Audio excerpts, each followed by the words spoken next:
والسلام علیک یا رسول اللہ ما بعد فاعوذ باللہ من الشیطان الرجیم بسم اللہ الرحمن الرحیم ان اللہ وملائکتہ یصلون علی النبی یا ایھا الذین آمنوا صلوا علیہ وسلموا تسلیما اللهم صل علی سیدنا مولانا محمد وعلی آل سیدنا مولانا محمد وبارک وسلم. رفاعیت جلال گڑھی حضرات گرامی، ہمارے درمیان ایسے علماء، ایسے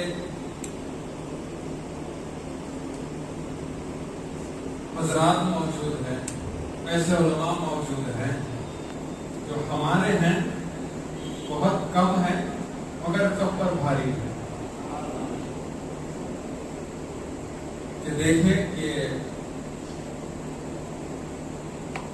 سب سے پہلے ہمارے امام صاحب مولانا عبد اللہ خان صاحب نے جو شروعات میں فرمایا عظمت اہل بیت کیا ہے، پھر آپ کو مولانا ادریس میاں ولی صاحب نے سنایا کہ اہل بیت سے محبت کیسی کرنی چاہیے اور کس نے سکھائی ہے محبت کرنا. کوئی میں، کوئی آپ نے نہیں، خود اللہ نے سکھایا. اللہ نے حکم دیا ہے کہ محمد و آل محمد سے محبت اور ادب کرو. یہاں تک سنیں. اب سنیں کہ یہ محبت کرنے کا کیوں کرنا چاہیے آپ نے بتا دیا، کیسے کرنا چاہیے اور کس نے کہا کرنے کے لیے آپ نے بتا دیا. اب میں یہ بتاتا ہوا اس بات کو اختتام پر لاؤں گا کہ محبت کرنے کا اجر کیا رہتا ہے، کیسا کرنا، کیوں کرنا، کون کرنا، بول دیے. اب بات یہ ہے کہ آپ جب محبت کر رہے ہیں، آپ ایک بلڈنگ بنا رہے ہیں تو وہ بلڈنگ میں رہیں گے، چپس خریدے تو کھائیں گے، فریج خریدے تو ٹھنڈا پانی پیئیں گے. کیوں میاں؟ ٹھنڈا پانی پیئیں گے. PS4 PS3 خریدے تو گیم کھیلیں گے، کمپیوٹر خریدے تو گیم کھیلیں گے. ہر چیز کا استعمال ہے، ہر چیز آپ کو فائدہ دینے والی ہے. مگر یہ آخر اہل بیت کی محبت کے آخر یہ دیوانے کیوں؟ یہ دیوانہ پن کیسا دیوانہ پن؟ یہ عشق کیسا عشق ہے؟ دیکھو محفل سجی ہے اہل بیت کی، کوئی لوناوالا سے آ کر بیٹھا ہے، کوئی مہاراشٹر سے آ کر بیٹھا ہے، کوئی حیدرآباد سے آ کر بیٹھا ہے، کوئی گلبرگہ سے آ کر بیٹھا ہے. کہیں کہیں کے لوگ آ کر یہی آل نبی اور اولاد نبی کے درباروں میں آج جمع ہے. سو مگر کہاں کہاں سے جمع ہے؟ ہر تقریر میں یہ بات بولتا ہوں، بار بار بولوں گا، کان پک بھی جائے تو بھی بولوں گا. یہ ہم اور آپ اپنی مرضی سے نہیں، ان کی مرضی سے آتے ہیں. اب آئیے، یہ محبت آپ کو کہاں کہاں کام آنے والی ہے وہ بتاتا ہوا چلوں گا. مینوفیکچرنگ پلان، پروڈکشن، یوٹیلائزیشن، یہ تین چیزیں انسان کی زندگی میں بڑا اہم رول رکھتی ہیں.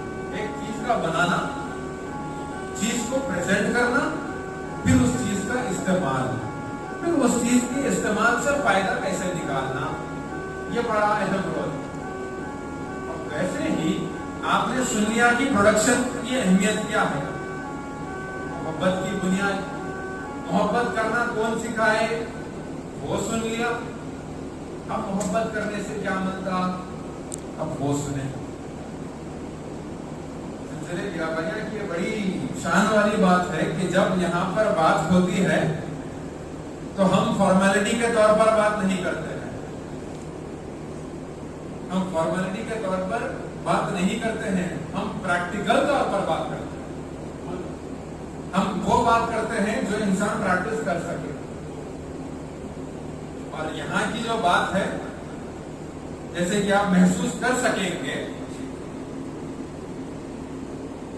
میرے پیر و مرشد کے اطراف کے کچھ لوگ، ایسے کچھ لوگ میرے استاد حافظ بشیر محمد صاحب، ایسے کچھ لوگ کے چہرے پر داڑھی ہوگی نہ ہوگی، پابندیاں ہوں گے نہ ہوں گے، گنہگار ہوں گے کیسے بھی ہوں گے، کالی ٹوپی پہنے یا پیلی ٹوپی پہنے، کیسے بھی رہیں، ایک چیز کو آپ بڑی ہی صحیح طریقے سے محسوس کر سکتے ہیں. وہ چیز ہے روحانیت اور کشف. وہ ایک بانڈ کو آپ محسوس کریں. وہ کب کیا جاتا ہے؟ جب آپ بزرگان دین کے بتائے ہوئے راستے پر آپ چلتے رہیں گے اور ان کے بتائے ہوئے راستے پر آپ عمل کریں گے. یہ پریکٹیکل بات ہے. اب آئیے آپ کو پھل چھل کے آپ کے سامنے رکھ رہا ہوں, آپ کا جو بھی فیوریٹ پھل ہے وہ سمجھے, کوئی سیب سمجھے, کوئی تربوز سمجھے, کوئی کچھ سمجھے کہ بہترین آپ کے سامنے دنیا کا لوازم میں پیش کر رہا ہوں, اور اسے اپنے پیٹ سے پہلے دل میں اور دماغ میں اس بات کو اتار لیں, کیونکہ یہ بات صرف آپ کو خانقاہوں میں بتائی جاتی. یہ چیزیں باتیں بتانے کو ہر جگہ بتائی جاتی ہیں, مگر اس پر عمل کیسے کریں یہ آپ کو خانقاہوں میں بتایا جاتا ہے.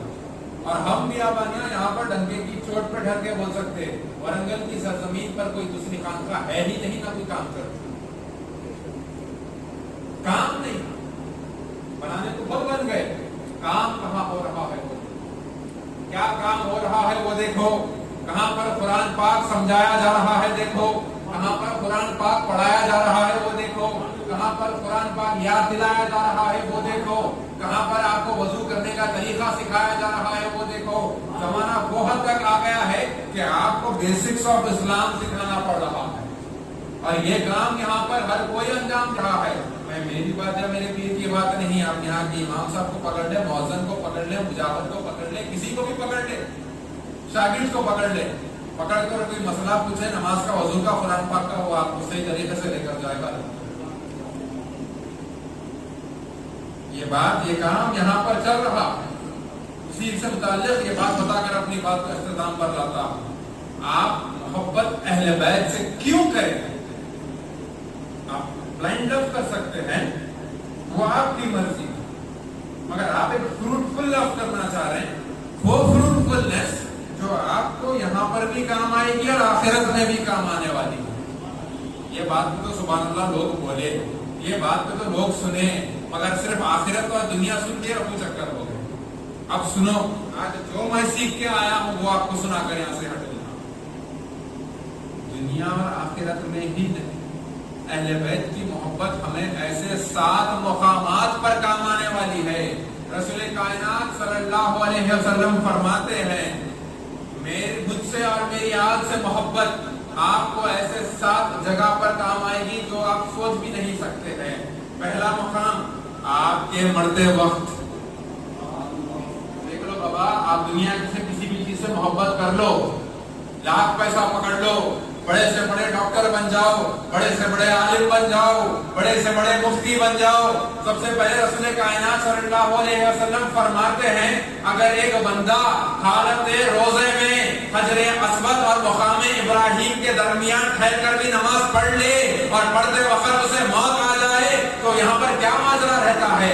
اگر ویسی مقدس جگہ طواف کر کے کعبۃ اللہ کے سامنے حجر اسود اور مقام ابراہیم کے درمیان اگر کوئی شخص مر جائے, کعبے کے احاطے میں اگر آپ نماز پڑھتے ہیں تو ایک نماز پڑھنے کا کتنا ثواب ہے؟ 1,00,000 مرتبہ نماز پڑھنے کا ثواب آپ کو ملتا ہے. اب سوچ کر دیکھیں, اگر ویسی جگہ پر کسی کو موت آتی ہے تو کتنا بڑا اس کا مقام اور مرتبہ ہے. کعبہ شریف میں موت آنا, بھائی لوگ نماز پڑھتے وقت سجدے میں اگر کوئی مر جاتا ہے تو اس کا مقام اللہ کا کتنا نیک بندہ تھا, نماز میں گیا, جمعہ ملا تو جمعہ ملا بولتے لوگ, بولتے نہیں بولتے, پریکٹیکل بات سے چلے. اب دیکھیں ہم اس بات کو, رسول کائنات صلی اللہ علیہ وسلم فرماتے ہیں, اگر ایک شخص عمرہ کر کر, طواف کر کر مقام ابراہیم اور حجر اسود کے درمیان ٹھہر کر نماز ادا کر رہا ہے, اور اگر اسے موت آ جائے, اس کے دل میں اگر رائے برابر بھی بغض اہل بیت رہا تو وہ سیدھا جہنم میں ڈالا جائے گا. بغض اہل بیت ویسی چیز ہے. اب آپ اندازہ لگا لیں, اگر آپ عاشق رہیں گے تو آپ کا کیا مقام اور مرتبہ رہے گا؟ کیا مقام اور مرتبہ رہے گا بتائیے؟ ایسا مقام اور مرتبہ رہے گا جیسے ہمارے دادا پیر نے ثابت کر دیا, پتا نہیں کون تھا وہ افریقہ کی سرزمین پر مرا, پتا نہیں کون تھا وہ کوئی دوسرے ملک کی سرزمین پر مرا, کیا پتا وہ ان کا عمرہ ہوا ہوگا, حج ہوا ہوگا, کیا نمازیں پڑھی ہیں. دادا پیر نے یہاں پر ثابت کر دیا, اگر وہ اہل بیت سے محبت رکھتا ہے تو یوں تو حدیث